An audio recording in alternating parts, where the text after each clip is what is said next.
Good afternoon. Thank you for letting us join your conference for World of Care and Repair in Scotland. We are excited about representing the United States today. My name is Margaret Johnson, and I am the Division Director of Rental Housing for Fairfax County's Housing and Community Development. I am joined by Pat Tomlinson, our Senior Project Manager. Today, we're going to go over our program for how we take care of the elderly in our county. We are excited to be part of your program today because we are looking forward to seeing how other countries take care of their elderly in their home, help them age in place, and hopefully bring back some best practices to our program so that we can be more efficient. So first, I want to tell you a little bit about who we are. Again, we're Fairfax County. We are part of the government system here in Virginia, and Fairfax County is the largest county in the state of Virginia in the United States. We are a county that borders the District of Columbia, Washington, D.C., which is our nation's capital. We have over 1.17 million residents who reside in Fairfax County. The majority of our residents work either in the federal government or in some type of company or organization that helps support the federal government. Our county is rural and urban in nature. The photographs you see here are a perfect example of who we are. You'll see cityscapes here in our county with metro and subway systems that will take our residents into the nation's capital, Washington, D.C. to work. But we also have suburban and rural areas where our residents reside in homes or elsewhere in the county. We're a very historic county. We are the birthplace of our nation's first president, George Washington, and you'll actually see a picture of his home here at Mount Vernon. So Fairfax County Department of Housing and Community Development is an agency that is part of the Fairfax County government system. We were founded in 1966 with a sole mission to help provide safe and affordable housing for the low-income and moderate-income residents here in the county system. We also assist disabled and senior members of our community as well. Now, HCD, our agency, has over 20,000 low to moderate income residents who reside in our housing. We publicly own over 3,500 units spread out throughout the county that our residents can live in. But not only do we provide housing for our residents, we also administered separate programs to help support these low and moderate income residents in the county. We have supportive services that help assist residents to live on their own and work towards self-sufficiency. We also have subsidy programs, so if the residents want to reside in housing that's not publicly owned, they can live somewhere else in the county. And then we also have first-time home ownership programs to help those low-income and moderate-income residents purchase a home and live in the county and be near with their work. So our Home Repair for the Elderly program is an offshoot of the Fairfax County Housing and Development Authority. We created this program for the sole purpose to help support elderly homeowners who own their homes in the county and help them maintain their independence and live on their own. It also is available for persons with disabilities as well that are not elderly but do have a disability and they want to own their home and maintain their independence. We have this program to provide minor repairs in the home to take care of anything that an elderly resident or person with a disability could not do on their own, or perhaps they don't have the income to pay for that repair.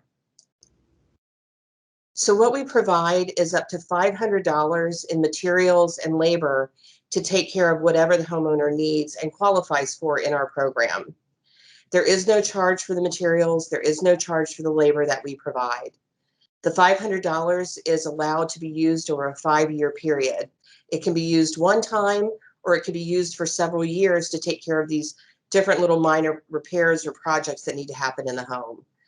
After 5 years, the resident can reapply for the program. So it can also be a lifetime benefit as they age in place. You're going to see some case studies later on in this presentation, and you're going to see that residents have been in this program for years, and they re-upped every 5 years to keep their home maintained so that they can continue living there and feel safe. The funding for our program comes from a grant provided by the U.S. Department of Housing and Urban Development. This is a federal program out of Washington, D.C., and the grant allows us to pay for all these repairs and keep this project going. We have a funding source of $315,000 annually to pay for the salaries of our technicians and all the materials that we use to take care of the process. All the applicants have to be eligible to come into the program, and the first thing is they must meet household income limits. The chart here that you see on the page shows what the income limit is for the number of persons residing in the household. You have to meet 3 criteria. You must be 62 years of age or older, or you can be below 62 years of age if you have a disability, or you could be a family living in the household but have a family member there residing that has a disability. All 3 of those would make you eligible for this HREP program for us to come in and make repairs in the home you own. Part of the meeting the criteria for the income, you do have to show that 25% of your expenses exceed that monthly income amount. If you are a resident who lives in the county with $10,000 in income or less, you don't have to meet that expense criteria. And with that, I'm going to pass this on to Pat Tomlinson, who's going to walk you through the actual process once an applicant comes to us, what that looks like, and how the process continues. Thank you, Margaret. So over the next couple slides, we'll just kind of give a general overview of the process and then kind of go into more specifics. So our very first step is how do we reach new clients? So we use electronic media like Facebook or the Fairfax County website, but because of the age of the residents that we're looking for, we also use different local publications such as the Golden Gazette. We rely on referrals, people that have used our services in the past. And we also rely on repeat customers. Like Margaret said, we have clients that have stayed with us over the years, and we do either small amounts of work over the years, or they re-up and they're re-qualified to keep participating in the program. Just as long as obviously their age is still going to meet the requirements, their economic criteria still meets it, and there are still some environmental requirements that need to be met that we'll talk about later.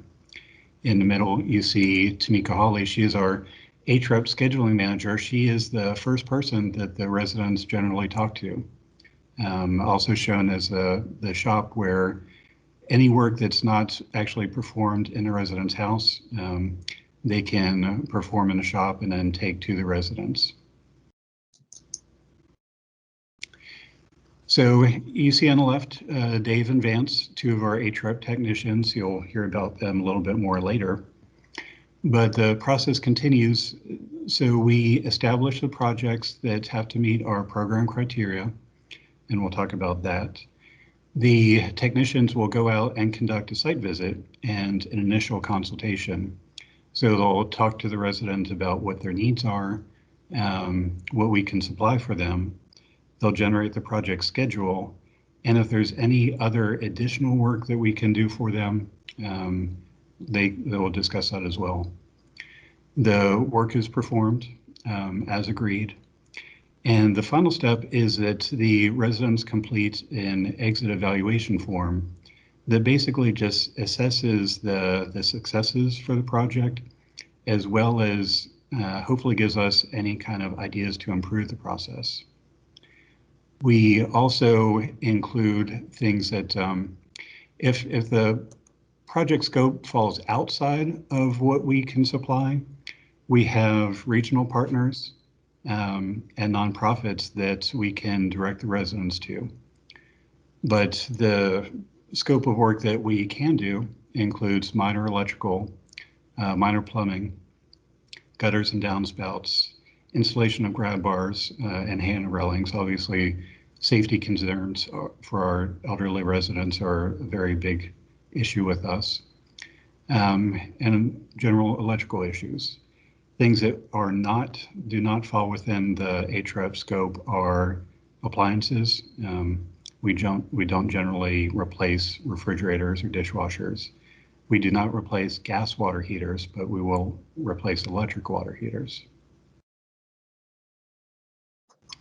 So the very first, after we identify the residents, they reach out to us, they are sent an introductory packet. Part of that packet is qualification forms. Basically, they need to meet the financial requirements of the programs. So the residents need to document their yearly income and their assets, as well as their monthly expenses. So they'll need to include their mortgage, their utilities, and they also generally include their cost for medical care because of the age of the residents and their health issues. A lot of times their medical expenses are what puts them over to be able to qualify for this program. So being as most of our funding comes from HUD, there are certain checklists that we need to do in-house, one of which is an environmental review.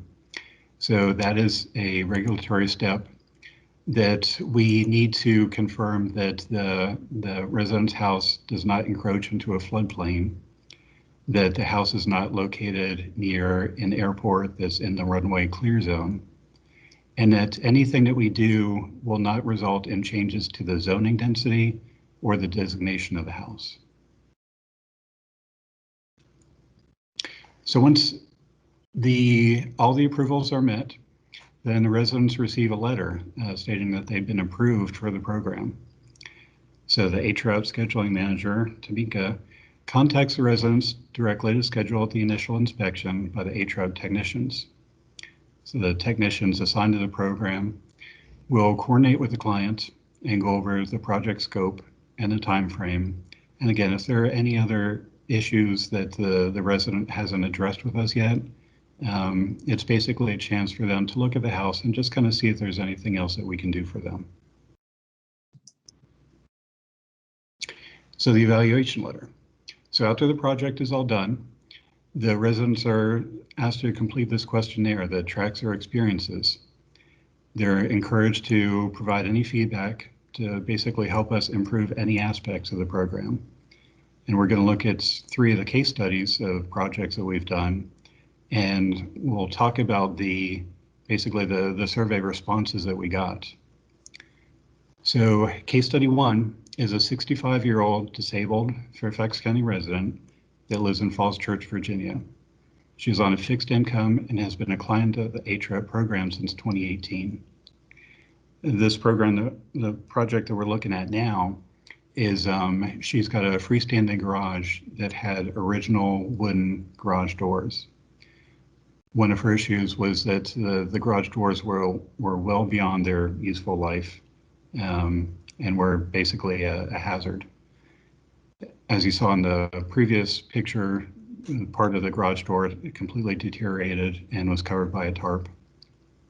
So what we did was Dave and Vance went out and they assessed the situation and realized that there was no remediation that we could do for those doors to keep them functional. So they asked for it and they received permission to exceed the $500 limit for this resident. And they were able to replace the wood doors with metal doors with all new hardware. But this was not the only project that we did for this resident. The resident also had a handrail that was installed incorrectly. So the resident's washer and dryer is located in her basement. And the handrail was a concern because she was concerned that the loose handrail would come off and present a safety hazard as she was going downstairs. So as I mentioned, part of the survey results that we got back, the resident responded, "I'm a retired permanently disabled senior citizen living alone on a fixed income. I live in the house that I grew up in that was built in 1954. My home needed numerous repairs and I had no funds in which to make these repairs. I felt very despondent and frightened that my home was falling apart and could do nothing about it. This program is a godsend. It gave me so much hope and enabled me to remain in my home. which ultimately is the goal of this program, to keep the residents safe, and also allow them to stay in their homes as they age in place, as it becomes harder for them to keep up with the daily maintenance that a home requires. So case study 2 is a 74-year-old Fairfax County resident that lives in Herndon. She is a single African-American who has been a client of the program since 2014, and she's had numerous projects completed over the years. We installed a 40-gallon electric water heater, the circuit breaker, as well as electrical outlets, and did weather stripping and various options to basically provide a better seal for her house so that she could reduce her electrical payments. We also did exterior painting. So when we got this resident's response, she noted that as a client and recipient of the HREP program for the last few years, I'm writing to thank the county for this absolutely outstanding program, which has brought me peace of mind as I age in place in my home. Without this program and being now widowed and retired, I could not keep up with needed repairs in my home. In particular, just in the last year, I experienced a costly water intrusion issue that without the help of this program, I would not have been able to afford resolving it. Not only that, the two gentlemen assigned to fix it, Dave and Vance, were professional, kind, and caring throughout an unusual situation. They would not quit until all issues were resolved. They went above and beyond the call of duty. Over the years when I've needed extensive repairs when calling the office, they are very proactive and responsive. It is so refreshing this day and time that their customer service is without equal. And while it's certainly nice for us to get evaluations to help us improve the program, it's also certainly nice to get feedback like that. Makes it extra nice to come to work every day. So case study 3 is a 94-year-old Fairfax County resident that lives in Fairfax. She's a single white female who lives in the same house that her mother purchased in 1975. She has been a client of the HREP program since 2000 and has also had numerous projects completed over the years. Some of those projects include installation of grab bars, miscellaneous electrical work, miscellaneous plumbing work, as well as exterior painting and downspout repair and gutter guard installation. So in her response, she wrote, whatever individual or group of individuals had the discernment and foresight to see the need for such a program, they were indeed very wise. A good neighbor of mine who is well aware of my needs and my financial dilemma brought me a flyer on HREP. I called. She was eventually approved into the program. And as you can see, she wrote, HREP has been an anchor to me, a buoy helping me to keep afloat. HREP has made it possible for many worthy citizens to remain in their homes during their closing days. And as I said, this program, it allows the county to improve residents' homes so they may age in place, but also build community relations with them. It opens opportunities for us, the county government, to connect to the resident and also connect the resident to other county services, which may further benefit their well-being. So because we get our funding from HUD, there are tracking and reporting standards that we have to meet, annual reports as well as monthly reports. A couple of those are the HREP monthly tracking report, which we'll talk about a little bit more. That's a internal Fairfax County report that we generate.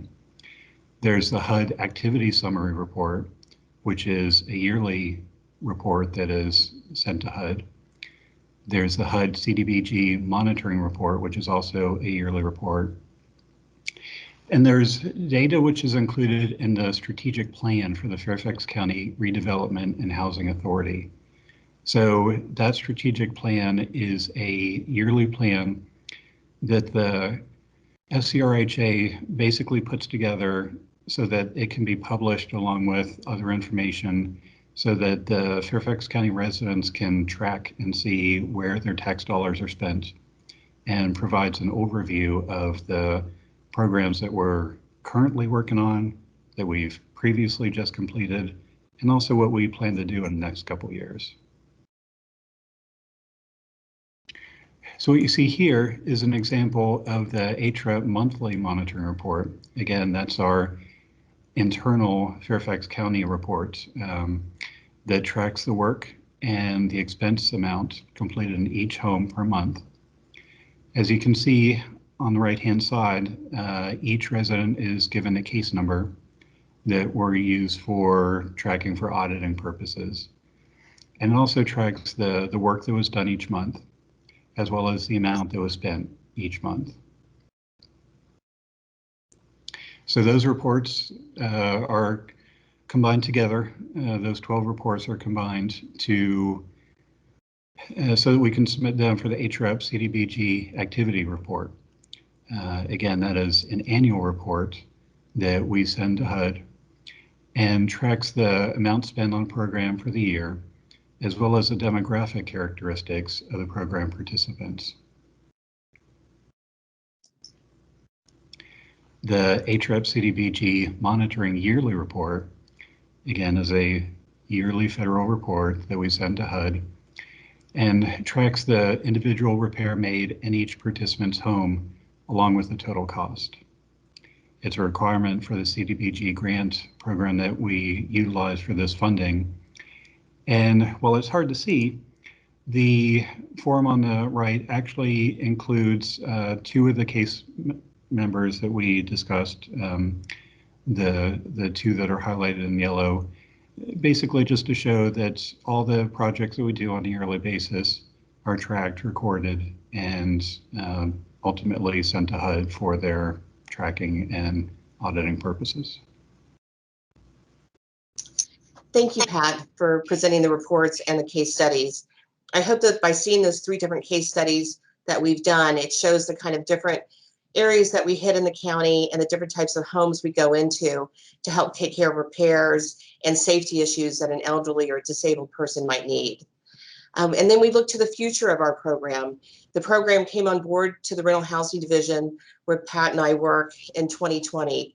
And we have a goal to increase this program. We currently have the 2 technicians and the 1 workshop, but our county is very large and spread out.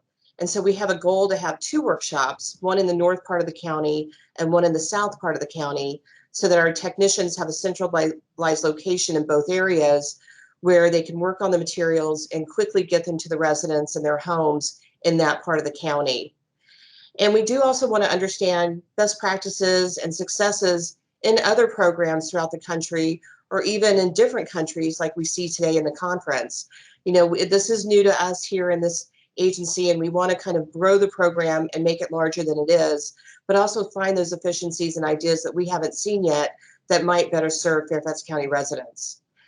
And then hopefully we will be able to get additional funding so that we can expand those scope of projects. As you saw earlier, we had a situation where these garage doors had to be repaired for this homeowner, and we didn't have the cap with only $500. We did need more money to get that repair made, and we had to go to outside sources to help get that project completed for that individual. We hope that if we can bring in more funding and more technicians, we can expand the projects and even do larger, higher monetary projects as well. And then just lastly, we want to continue to make a difference in our most vulnerable residents here, our seniors and our disabled, low income and moderate income residents. We want to be able to have them live for years to come in the homes that they own and not have to move away. The idea is to see our growing population of elderly age in place in their current homes and not have to leave them. So with that said, we want to thank you for listening to us today and seeing what we do here in Fairfax County in Virginia in the United States. If you do have any questions or comments, we would love for you to reach out to Pat and I. Our email addresses are listed here, so please feel free to send us any questions or comments from what you've seen today. And we do truly appreciate you letting us join your program today.